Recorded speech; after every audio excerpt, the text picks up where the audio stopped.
عدی بن حاتم رضی اللہ تعالیٰ عنہ، حاتم تائی کے بیٹے تھے جو اسلام لائے تھے۔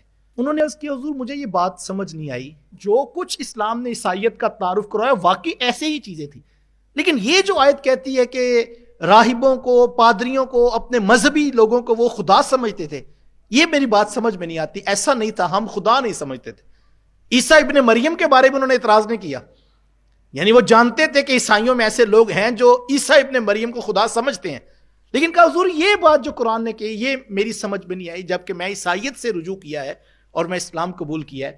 تو آقا کریم علیہ السلام نے فرمایا کہ عدی بن حاتم مجھے یہ بتاؤ کہ کیا ایسا نہیں تھا عیسائیت میں کہ جو لوگ راہبوں سے، پادریوں سے سوال کرتے تھے تو ان سوالوں کے جوابات میں وہ جو فیصلہ دیتے تھے حلال تھا، حرام تھا، جائز تھا یا ناجائز تھا، اگر وہ بدلتے تھے تو کیا تم لوگ تسلیم نہیں کرتے تھے؟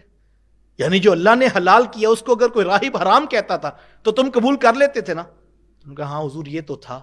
کہا وہ اپنی مرضی سے فتوے دیتے تھے، اپنی مرضی سے بات بنواتے تھے اور تم ان کی بات کو حجت سمجھتے تھے۔ تو کہا اللہ کے دیے ہوئے فیصلے کے خلاف کوئی فیصلہ دے اور تم اس کو قبول کر لو، کیا اس کو خدا ماننے کے مترادف نہیں؟ آج میں اور آپ بھی اپنا محاسبہ کریں۔ یہاں فتووں کا دور ہے اور جس کو جیسا فتویٰ چاہیے ہو، بینک والے بھی کہتے ہیں جناب ہم لا دیتے ہیں، کمپنیوں والے بھی کہتے ہیں ہم لا دیتے ہیں، مسلک والے بھی گارنٹی دیتے ہیں آپ نام لیں آپ کا مسئلہ کیا، ہم آپ کو مسلک کی بنیاد پہ آپ کے مسلک کا فتویٰ دیتے ہیں۔ تو پھر دین کہاں پہ ہے؟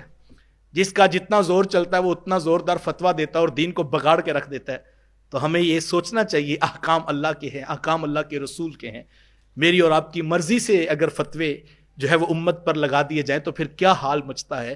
حضور تو اس کو فرما رہے ہیں کسی اور کے بات کو اس قدر ماننا کہ اللہ کی بات کی مخالفت میں کوئی فتویٰ ہو اور تم اس کو تسلیم کر لو، اس کا مطلب ہے تم اس کو خدا سمجھتے ہو۔ تو کہا یہ قرآن نے اسی بات پر کہا ہے کہ جو تمہیں فتویٰ جس طرح کا چاہتے تم لے لیتے، تم درہم دینار دیتے اور تم اپنی مرضی کی بات منوا لیا کرتے۔